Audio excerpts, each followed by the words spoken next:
Hi everyone. तो आज कुछ नया है, नया क्या, नया पुराना सब बराबर ही है। अब पाथफाइंडर की हम लोग डिस्कस करने वाले हैं प्रॉब्लम्स, और ये ज्योमेट्री का है। ज्योमेट्री की पहली एक्सरसाइज है, और बुयू 1 एक्चुअली स्टूडेंट्स, मेरे स्टूडेंट्स ये बोलते हैं उसे, build up your understanding fast.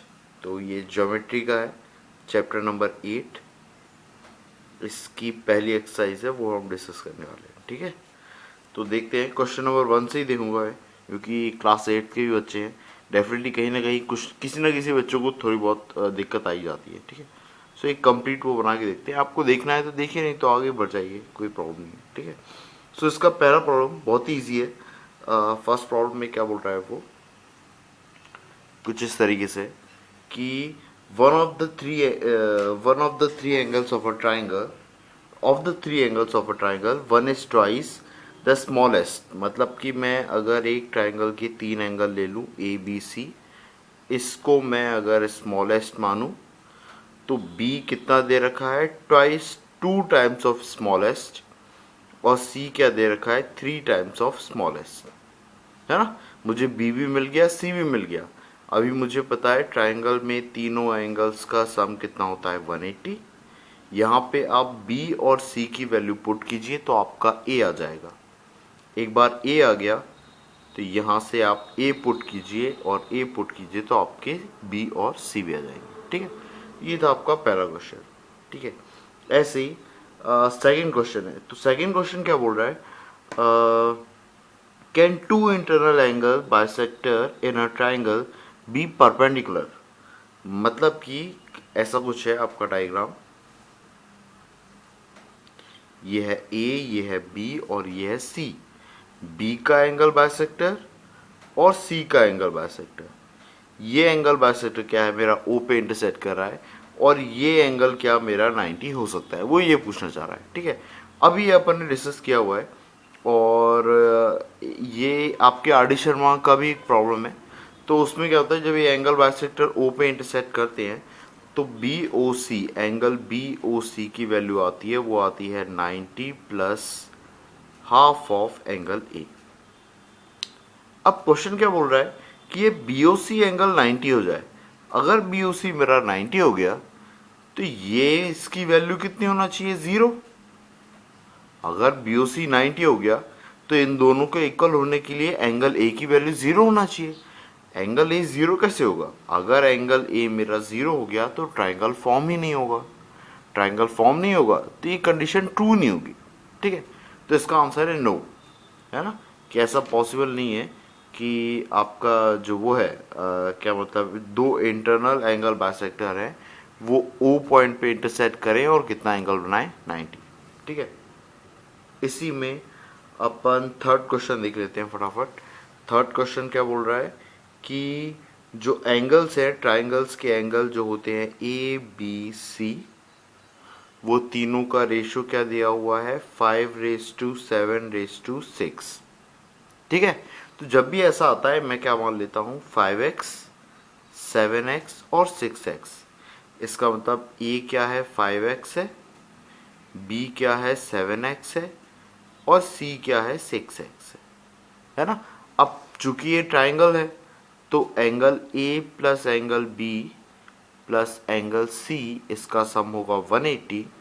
तो यहां से आप x की वैल्यू निकाल सकते हो, यहां से आप x निकाल लो, फिर x की वैल्यू आप इन तीनों में पुट कर दो। ठीक है, इन तीनों में पुट करोगे, ए बी और सी की वैल्यू आ जाएगी। ये 3 क्वेश्चन थे। फोर्थ क्वेश्चन भी देख लेते हैं अपन। फोर्थ क्वेश्चन में क्या बोल रहा है वो कि जो वो है, difference between two angles of a triangle is 24 degree. तो डिफरेंस क्या है, 24 डिग्री, मतलब ए माइनस बी। है ना, 3 एंगल्स है मेरे, ए बी सी। है ना, सॉरी ये थोड़ा सा शेक कर रहा है ना, इसमें a माइनस बी मेरा कितना दिया है, 24। तो यहां से देखो a की वैल्यू मेरी आ रही है, a कितना आ रहा है, 24 प्लस बी। है ना, ये पहली चीज आपको समझ में आई होगी होपफुली। है ना, और मुझे को एक चीज पता है कि a प्लस बी प्लस सी कितना होता है, 180। है ना, तो यहाँ पे अगर a की वैल्यू 24 प्लस बी रखूँ तो a की इक्वेशन बन जाएगी that is 2b plus C equal to कितना 156। ये क्या किया, a की वैल्यू यहाँ पे सब्स्टिट्यूट किया तो 2b प्लस सी कितना आ जाएगा 156। मतलब कि c मेरा कितना आ सकता है 156 माइनस 2b और 2 कॉमन ले लूँ तो ये आ रहा है 78 minus P, 2 times 78 minus P. यहाँ से मैं एक और चीज़ कंक्लूड कर सकता हूँ कि सी मेरा क्या है, एक इवन एंगल है, इवन नंबर है। सी क्या है, इवन नंबर है। देखो 2 का मल्टीपल है तो सी एक इवन नंबर होगा। अब वो मेरे से क्या पूछना चाह रहा है, क्वेश्चन में पूछना चाह रहा है वो फोर्थ क्वेश्चन में कि सारे एंगल्स मेरे न्यूमेरिकली डबल डिजिट हैं। मतलब डबल डिजिट है मतलब 10 से स्टार्ट हो सकते हैं और मैक्सिमम कहाँ तक जा सकते हैं 99 तक।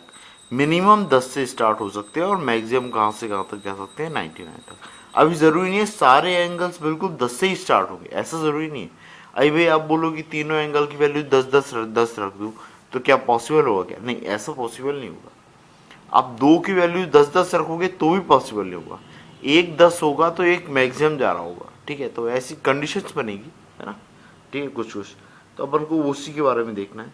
All the angles are numerically double digits, find the number of possible values of third angle. तो ए और बी हो चुके हैं तो मेरे को सी के बारे में इंफॉर्मेशन बताना है। अब मेरे को क्या पता चला है, सी मेरा क्या है 2 टाइम्स ऑफ 78 माइनस पी, है ना, और सी मेरा एक इवन नंबर है ना, सी इवन नंबर है। अभी सी मैक्सिमम क्या हो सकता था 99, पर सी इवन नंबर है तो सी की जो मैक्सिमम वैल्यू होगी वो क्या होगी 98। मैक्सिमम क्या लिख सकता हूँ 98। और सी की ऐसे ही मिनिमम वैल्यू क्या हो सकती है 10। मिनिमम वैल्यू क्या हो सकती है 10। तो मिनिमम 10 और मैक्सिमम 98, इसके बीच में आप नंबर्स काउंट कर लो तो आपको समझ में आएगा कि सी की कितनी वैल्यूज पॉसिबल है, ठीक है। ये टोटल वैल्यूज आएंगी 45 वैल्यूज, ठीक है। और इससे करस्पॉन्डिंग बी की वैल्यू भी बता देता हूँ मैं आपको कि इसमें जो बी की वैल्यू ऊपर वाले में आ रही होगी वो आएगी 29 और इसमें बी की वैल्यू आएगी 73, है ना। सो बी 73 होगा। इसी के रिस्पेक्ट में ए निकाल सकते हो, है ना, चाहो तो, बोला नहीं है उसने पर आप चाहो तो निकाल सकते हो। और आपकी टोटल 45 वैल्यूज आएंगी। मिनिमम कितना है 10, यहाँ से काउंट करना स्टार्ट करना। ध्यान रखना आप ऐसे काउंट करोगे तो 44 नज़र आएगा, पर एक्चुअली में 10 को भी आप काउंट करोगे तो ये 45 हो जाएगा, ठीक है। काउंट सही तरीके से करना, बस 45 आएगा आंसर, ठीक है। अपन पांचवा देखते हैं, ठीक है। हाँ, फिफ्थ क्वेश्चन। तो फिफ्थ क्वेश्चन में क्या बोल रहा है ये भी देख लेते हैं अपन फटाफट। एबीसी आपका एक ट्राइंगल है। ये मैंने एबीसी एक ट्राइंगल बना दिया है, थोड़ा बहुत डायग्राम पहले से ही बना दिया है, आपका टाइम बच जाएगा। Angle bisector of exterior angle of A and B, मतलब ए का एक्सटीरियर एंगल और बी का एक्सटीरियर एंगल, है ना, intersect opposite sides, C B produced. तो देखो सी बी प्रोड्यूस करूंगा, सी बी प्रोड्यूस करूंगा आगे, तो डेफिनेटली ये वाला एंगल लेना होगा, इसका एंगल बाइसेक्टर। तो ये इसका एंगल बाइसेक्टर कुछ इस तरीके से होगा। अरे यार चल जाए यार प्लीज, टाइम वेस्ट मत कर। हाँ ये चल गया। सो ये कुछ इस तरीके से, ये आगे बढ़ाऊंगा तो यहाँ कहीं पे इंटरसेक्ट करेगा एंड दैट इज डी, है ना। और वो बोल रहा है बी का एक्सटीरियर एंगल ये किस पे मीट कर रहा है, ए सी प्रोड्यूस। तो ए सी मतलब ए सी को प्रोड्यूस करने पे, तो ए सी को प्रोड्यूस करूंगा तो यहाँ पे नहीं बनाऊंगा मैं इस तरफ बनाऊंगा। सो इस तरफ बनाऊंगा तो इट विल बी लाइक ऐसा कुछ। तो आप इस तरीके से ऐसा कुछ ले सकते हो, ठीक है। अब इसके बाद में अगर आप देखो तो हाँ पूछा गया उसने, ये अपन को दिया हुआ है। उसके बाद में A D equal to A B equal to B E, ये गिवन है। A D equal to A B equal to A E, okay. So ये ए डी है, ये पॉइंट, ये वाला पॉइंट अपना ई है ना। सो ये ए डी, ये ए बी और ये बी ई मेरा, सॉरी ए ई इक्वल नहीं है, बी ई इक्वल है, ये बी ई कर लो, ठीक है। अब इसके बाद में नोटेशन दे देता हूँ मैं, है ना। इसको एंगल अगर मैं 1 दे दूँ, है ना, तो ये एंगल भी कितना हो जाएगा, 1 हो जाएगा। ये 2 होगा तो ये भी 2 हो जाएगा, है ना। और ये कितना हो जाएगा, 2 times of angle 2, vertically opposite, है ना। अभी ये 2 टाइम्स ऑफ एंगल 2 है, ये वाला एंगल कितना होगा, ये वाला एंगल मेरा कितना होगा, ये 180 माइनस 2 टाइम्स ऑफ एंगल 2, ऐसा कुछ, है ना। लीनियर पेयर के कारण ये एंगल मेरा 2 टाइम्स ऑफ एंगल 2 है, तो इतना एंगल यहाँ तक, इतना एंगल मेरा कितना हो जाएगा, 180 माइनस 2 टाइम्स ऑफ एंगल 2। अब मैं बात कर रहा हूँ ट्राइंगल ए बी ई की। कौन सा, ए बी और ई, सी नहीं ई। तो इसमें ये टोटल एंगल कितना होगा, ये एंगल बी, ये एंगल बी होगा 180 minus 2 times of angle 2 plus angle 2। इसका मतलब कितना, 180 माइनस एंगल 2, ऐसा बोल सकता हूँ।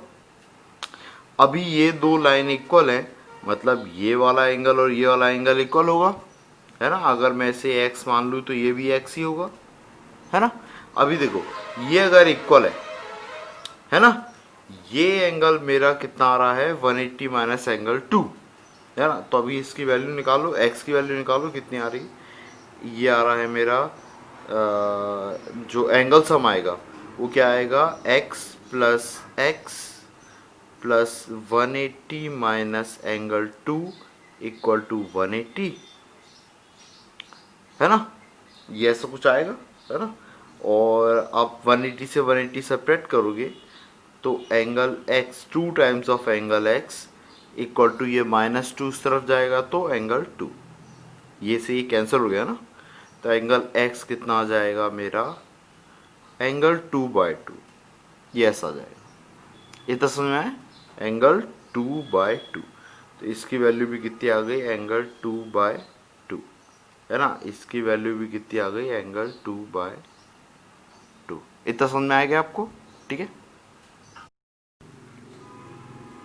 अब इसके बाद में अगर आप ट्राइंगल ए डी बी ले रहे हो, अब मेरे को दो इक्वेशन चाहिए। तो देखो ट्राइंगल ए डी बी ले लो, ये दोनों लाइन बराबर है, तो इसका मतलब 2 टाइम्स ऑफ एंगल 2 यहाँ भी आ जाएगा। इसका मतलब angle 1 plus 2 times of angle 2 plus 2 times of angle 2 equal to 180 degree. इसका मतलब क्या, angle 1 plus 4 times of angle 2 equal to 180 degree. ये मेरी पहली इक्वेशन बनी। इसके बाद में, है ना, ट्राइंगल मत लो, इसके बाद तो आप लीनियर पेयर ही ले लो, यही वाला ही ले लो। ये लीनियर पेयर है ना, दिख रहा है ना आपको, ये लीनियर पेयर है, तो इनके एंगल का सम कितना आएगा, 180 डिग्री, है ना। तो ये क्या ले लूँ मैं, एंगल 1 प्लस एंगल 2/2, ये भी कितना आ गया, 180 डिग्री। यहाँ से आप क्या लिख सकते हो, 2 times of angle 1 plus angle 2/2 equal to 180 degree. और इसको सॉल्व कर लो, सो ये कितना आ जाएगा, 4 times of angle 1 plus angle 2 equal to 360 degree. ये 2 यहाँ पे, ये अपनी सेकेंड इक्वेशन है। इन दोनों एंगल्स को आप सॉल्व करो, इन दोनों इक्वेशन को सॉल्व करो। पहली ये है, सेकेंड ये है। तो इसको सॉल्व करने पे पहली इक्वेशन क्या है, angle 1 plus 4 times of angle 2 equal to 180, और सेकेंड क्या है, 4 times of angle 1 plus angle 2 equal to 360। ये है। इन दोनों को आप सॉल्व करोगे तो एंगल 2 की वैल्यू आएगी आपकी 24 डिग्री, है ना। और जो एंगल ए है वो है मेरा एंगल 2/2। तो यहाँ से एंगल ए कितना आ जाएगा मेरा, 12, कितना आ जाएगा, 12 डिग्री, ठीक है। होपफुली ये चीज़ समझ में आई हो आपको, ठीक है। नेक्स्ट देखते हैं। आई थिंक 5-5 क्वेश्चन सही हैं। 5-5 क्वेश्चन के हिसाब से अपन लेक्चर बना लेते हैं, तो आप लोग पे भी ज़्यादा बर्डन नहीं होगा, और जिसको देखना है वो देख लेगा, जिसको नहीं देखना अपना टाइम क्यों ख़राब करे, ठीक है ना, उस हिसाब से, ठीक है, ठीक है। 5 5 6 क्वेश्चन इतना सफिशिएंट, ठीक है, ओके। तो उसके बाद में नेक्स्ट लेक्चर में देख लेंगे, ठीक है ना, ओके। जय हिंद।